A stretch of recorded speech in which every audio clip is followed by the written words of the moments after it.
tudi drugje po Sloveniji se zavedamo pomena prvega oboroženega upora proti okupatorju v Mariboru. To je bilo vsega 2 dni po ustanovitvi Osvobodilne fronte in to je upor, ki je pravzaprav prerasel potem v zmago v drugi svetovni vojni in pomagal nam je ohraniti takratno državo, pa ne samo ohraniti takratno skupno državo, kraljevino, ampak pomagal tudi preoblikovati državo po zmagi v republikansko obliko države, zagotoviti dejansko boljši položaj in status vsem ljudem. In nenazadnje smo potem 16. januarja 1947 dobili tudi s sprejemom ustave svojo lastno državo, Slovenijo. In v tem 1. členu ustave piše: Ljudska republika Slovenija je ljudska država republikanske oblike. Tako da upam, ko letos praznujemo 85. obletnico ustanovitve Osvobodilne fronte in te akcije v Mariboru, da bomo v naslednjem letu praznovali tudi 80. obletnico ustanovitve svoje države Slovenije. Drage učenke, učenci, cenjene dame, gospodje. Dobrodošli na spominski slovesnosti mestne občine Maribor. Posvečeni dnevu, ki ni zapisan le v koledarju, temveč v temeljih našega mesta. 29. april, dan, ko se je prav tukaj v Bolkorevem zahodu zgodilo nekaj, kar je presegalo trenutek prostora. To ni bil le dogodek, to je bil prelom. To je bil trenutek, ko odpor ni več ostal le misel, temveč je postal dejanje. Ko pogum ni bil več tiha notranja odločitev, ampak tvegan korak naprej.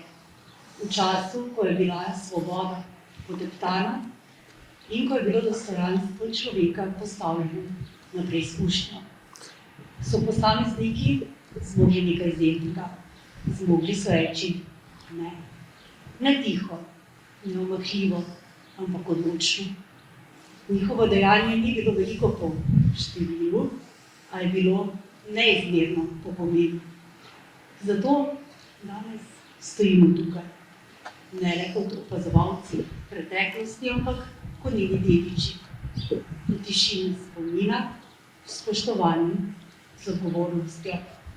K besedi vabim podžupanja Mestne občine Maribor, gospoda Borko Predik. Spoštovani gospod Jože Vrhnjak, predsednik Združenja borcev za vrednote narodno-osvobodilne borbe Maribor in naš današnji slavni govornik, nosilci praporov veteranskih in domoljubnih organizacij, otroci in mentorji osnovne šole bratov Polančičev, cenjeni gostje. Lepo pozdravljeni. Danes stojimo na mestu, ki ni le del mestnega prostora, temveč del naše zgodovine. Volkomerjev prehod je simbol poguma, upora in neomajane volje po svobodi. Prav tukaj, konec aprila leta 1941, le nekaj dni po prihodu okupatorja Maribor, so mladi mariborski domoljubi storili nekaj, kar je odmevalo daleč preko meja našega mesta. Zažgali so vozili nemške civilne uprave in s tem izvedli prvo organizirano protiokupacijsko akcijo v okupirani Sloveniji. To dejanje ni bilo naključno, bilo je premišljeno, pogumno in predvsem jasno sporočilo: Maribor se ne ukloni. Posebej nas nagovarja dejstvo, da so bili ti fantje komaj polnoletni, idejni vodje akcije. Bojan Glih, star vsega 18 let, je skupaj s somišljeniki dokazal, da pogum ne pozna let. Da ljubezen do mesta, do jezika in do domovine lahko premaga strah, ki je bil takrat zagotovo prisoten. Za to odločitev je plačal najvišjo ceno. Le nekaj dni pred svojim 19. rojstnim dnem je bil ustreljen. Danes ga poznamo kot narodnega heroja, a predvsem ga moramo razumeti kot mladega človeka, ki je znal v ključnem trenutku izbrati prav.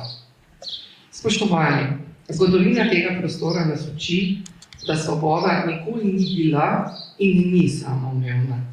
Tudi ime te ulice se je spreminjalo, tako kot se je spreminjala oblast, ki je želela določiti našo identiteto. A danes smo tukaj, v Volkmarjevem prehodu, prav zaradi tistih, ki se temu niso uklonili. Danes živimo v miru, a živimo tudi v času negotovosti. Svet pretresajo konflikti, ki se morda odvijajo daleč stran, a njihove posledice čutimo tudi sami. Zato je še toliko pomembneje, da razumemo vrednote, za katere so se borili naši predniki. Mir, svoboda, dostojanstvo, to niso samoumevne danosti. To je odgovornost. Danes ne polagamo le venca, danes polagamo tudi obljubo. Obljubo, da bomo ohranjali spomin, da bomo znali prepoznati, kaj je prav in da bomo tudi mi, vsak na svoj način, branili vrednote svobodne in demokratične družbe. Naj nas pogum tistih dni ne navdihuje le tako, kot je danes ob obletnicah, temveč tudi v naših vsakdanjih odločitvah. Slava padlim, slava pogumnim. Hvala lepa. Besede, ki jih izrečemo danes, so odmev tistih, ki nekoč niso uspele biti izrečene. Zato spomin ohranjamo tudi skozi umetnost, skozi poezijo, skozi glas. Kajti umetnost zna povedati tisto, česar zgodovina ne more zapisati v številkah. Naša pot ni lahka, a je naša. In kadar stopamo po njej, ne stopamo sami, temveč zavestjo, da tlakujemo pot naprej. Prisluhnimo učenkam in učencem osnovne šole bratov Polančičev, ki bodo s pesmijo in besedo obudili duh časa, ko je bila vsaka izrečena misel dejanje poguma. Oton Župančič, meni se hoče. Meni se hoče širokih ravnin in svobodnega obzorja. Meni se hoče mogočnih višin, vladajočih zemlje in morja. Meni se hoče čarobnih noči in neba, ki se koplje v zarju. In goščav, kjer hrupa človeškega dni in v vrhovih valese viharji. In viharjem bi dal svoje črne strasti in v morje bi potopil bolesti, da mi duša očiščena v soncu živi, polna jasne, ponosne zavesti.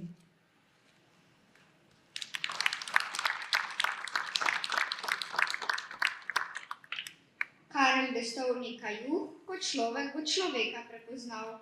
Zakaj ne nosite v dlaneh svojih src, ljudje?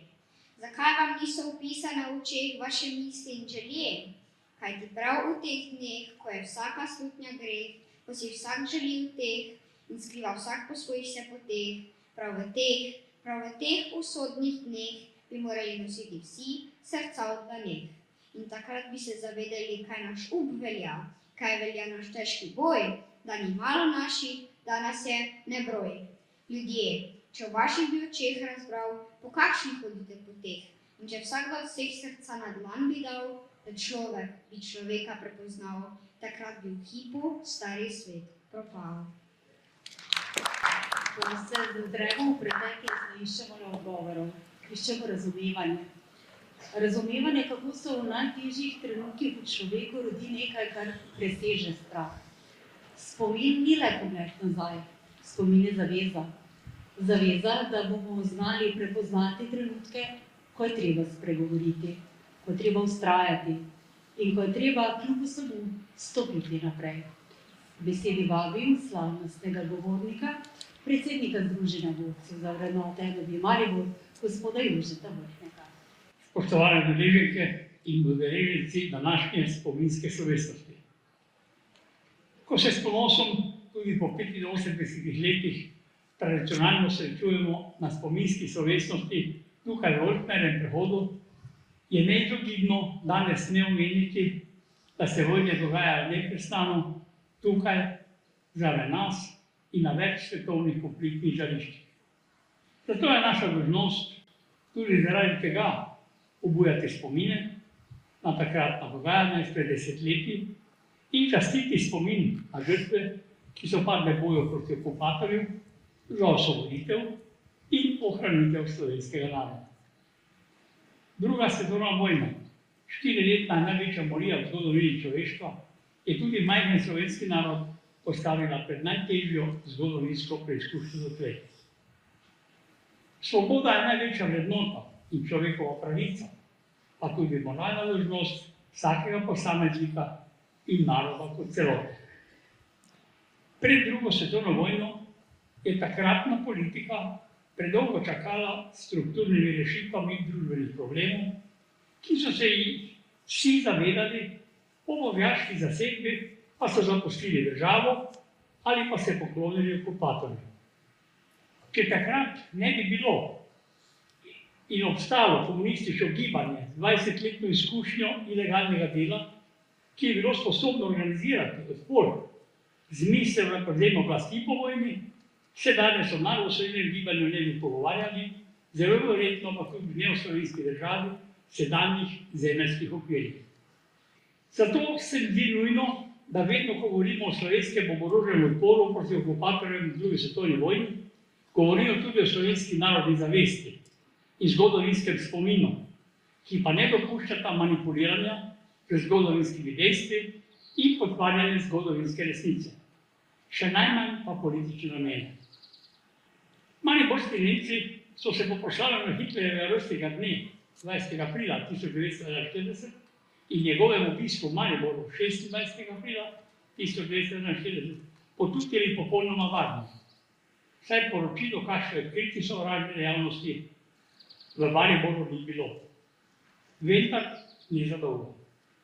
Hitro se je aktivirala zavedna slovenska mladina, zlasti školjska, najbolj do stranjanja nemških napisov, se zbirala v Keju Helene Štorm na vogalo slovenske in Tirševe, se obveščala, informirala in predvsem ozaveščala. Samo 3 dni po Hitlerjevem obisku, 29. aprila zjutraj, pa se je po mestu kot bliska širila novica o požigu 2 nemških avtomobilov v središču mesta. Ponedeljek 28. aprila 41 do 8. ure zvečer sta šoferja tvrtke Metalbau iz Gradca in deželne kmečke zveze Sudmark iz Gradca parkirala pred hotelom Zamorsk tukaj. Osebne avtomobile Opel Olympia in BMW in jih nekaj pred polnočjo pregledala in nista odkrila nič nenavadnega. Naslednji dan zjutraj pa sta našla le zgorele ostanke svojih avtomobilov, ki jo je požar povsem uničil. Še isti dan so Nemci v veliki raciji po ulicah okrog Golfskega prehoda polovili in aretirali nekaj 10 slovenskih mladincev, jih po zaslišanju odpeljali v Dnevsko vojašnico, kjer so jih pretepali in mučili. Od organizatorja je bil med aretirani mladinci le Bojan Ilih. Po nekaj dneh so aretirane mladince spustili, ne da bi karkoli izvedeli o storilcih akcije. Zaprli so tudi nekaj uglednih slovenskih meščanov in zahtevali od njih plačilo odškodnine za požgan avtomobil. Čeprav je policija preiskavo zastavila pravilno smer, ko je omenila slovensko mladino, o pobudnikih in akterjih akcije ni izvedela nič. Edini del so ostali spominska pričevanja tistih preživelih, ki so v akciji sodelovali, žal jih je večina med vojno izgubila življenje. S predsedniško gostovostjo lahko trdimo, da so imeli najpomembnejšo vlogo pri tej akciji Bojan Ilih, Ljubo Tarkuš, August Grajf in Dušan Finžgar. Da so bili posebni stražarji postavljeni na shodih Golfskega prehoda na Gosposko ulico in Grajski trg, na križišču Veterinske Jurčičeve ulice, na križišču Gosposke in ulice 10. oktobra in na križišču Gosposke in Savinske ulice, ter da so bili zanesljivo med temi stražarji postavljeni Albin Bernik, Franjo Zorko, Bjuro Sabolek, Ivan Maro in morda še kdo. Iz izjav lahko tudi zaključimo, da je akcijo izvedel ozek krog mladih komunistov in skojarcev, da večina tistih, ki so stražili, ni bila natančneje obveščena o akciji in so šele po njej izvedeli, kaj se je zgodilo. Potrebno je tudi omeniti, da se organizatorji niso prej posvetovali z okrožnim komitejem Komunistične partije Slovenije in Skoja in da tudi niso obvestili, da Miloš Šuteršek v danih razmerah akcije ni zagovarjal. Dejstvo pa ostaja, da je prva oporiška akcija v Mariboru in Sloveniji, verjetno pa tudi v Jugoslaviji, bila izvedena uspešno, čeprav smo bila uničena le 2 avtomobila. Izvedena je bila v središču mesta, v katerem se je okupator počutil popolnoma varnega, kjer je imel skoncentrirane najmočnejše sile v okupirani slovenski Štajerski in da je bila izvedena samo 3 dni po Hitlerjevem obisku. Okupator je prepričan, da bo odpor v Kali zatrl za akcijo odgovoril z najhujšim nasiljem. Dosega je pa ravno nasprotno. Na srečo je takrat veliki večini slovenskega naroda ostalo dovolj zdravih in zavednih sil. Ljudi, ki ne ubogajo na vsak ukaz, kot je zapisal partizanski pesnik Karel Pestovnika Juh. Ljudi, ki so se takoj zavedali usodnosti trenutka, še združili v pluralni obsodilni fronti in ne ozirajo se na ideološke razlike, pričeli z odporom, ki se mu je neposredno in posredno pridružila večina slovenskega naroda. Danes in neprestano je treba opominjati vse nas, predvsem pa mlado generacijo, da je Maribor v osrednjem boju 41-45 in je 5250 vključenih v odpor proti okupatorju, 1750 aktivno vključenih, 3500 sodelavcev simpatizerjev, 340 poseljakov odporniškega gibanja, 750 talentiranih sodelavcev odpora, 4607 izgnanih iz 1194 mariborskih družin, 3500 prisilno mobiliziranih v nemško vojsko, 2671 je izgubilo življenje. V 29 zavedniških bombnih napadih je 1518 letal zrušilo 47% mesta Maribora in lovilo 484 ščalov. 15795 bomb, težkih 4540 ton, je padlo v mesto in še kar nekaj strašljivih številk je, ki jih danes seveda ne poznamo, niti ne omenjamo. Našteti podatki pa morajo biti zavesti vseh nas, vseh Slovencev, posebej pa vedejo politikov in odločevalcev, predvsem tistih, ki brišejo zgodovinska dejstva, potencirajo svoje zgodbe in vloge in nas že desetletja razdvajajo s svojimi tolmačenji zgodovine. Preštevilna žrtvovala življenja naših svojcev zahtevajo zavedanje in odgovornost sodobnikov. Ustavimo fašizem z vsemi skrajnostmi, ustavimo genocid kjerkoli na svetu in ustavijo nas vse vojne in izkoriščanja naroda. Hvala.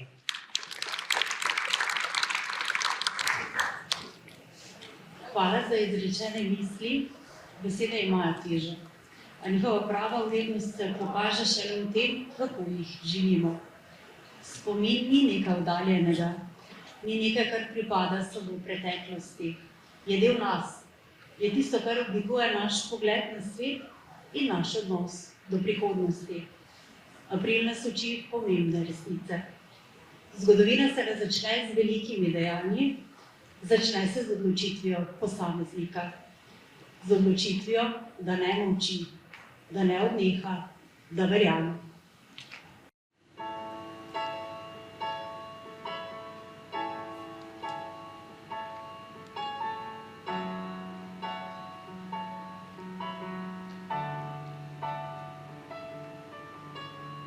Si lahko v prvi vrsti, stopiš sam korak naprej, kamor sežejo ti prsti in čim bolj na glas povej.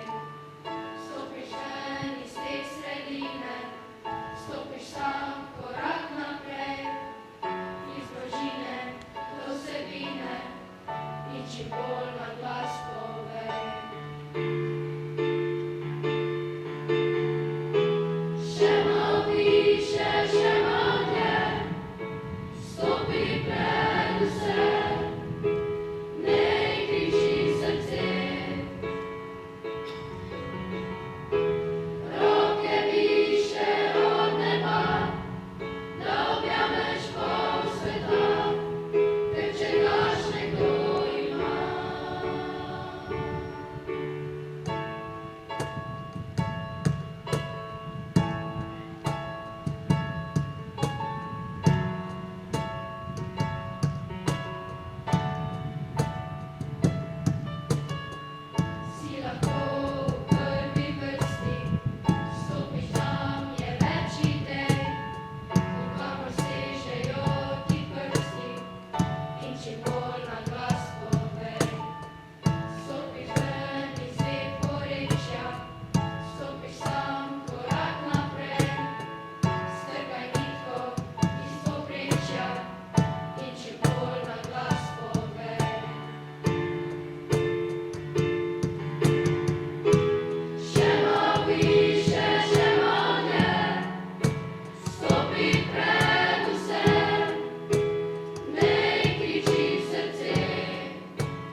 besedi pogum in v besedi resnico.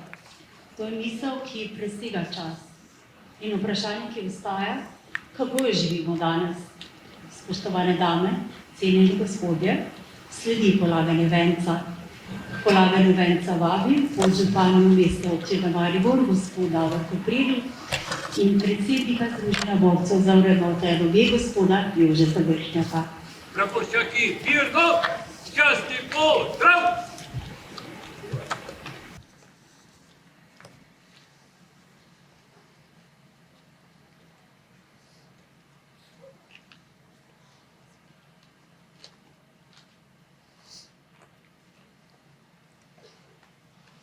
S tem zaključujemo današnjo spominsko slovesnost.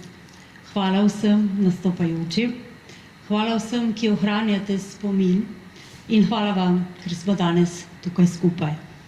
Naj nas današnji trenutek ne spremlja le kot pogled nazaj, temveč kot tiho vprašanje, kaj bomo s tem spominom naredili jutri.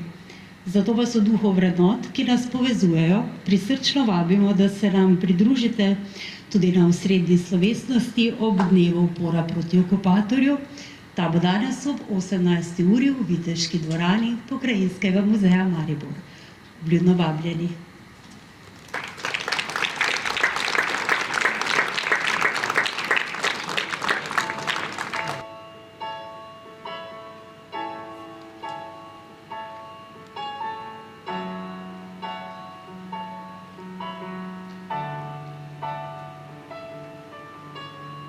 Si lahko v prvi vrsti, stopiš sam korak naprej, kamor sežejo ti prsti in čim bolj na glas povej.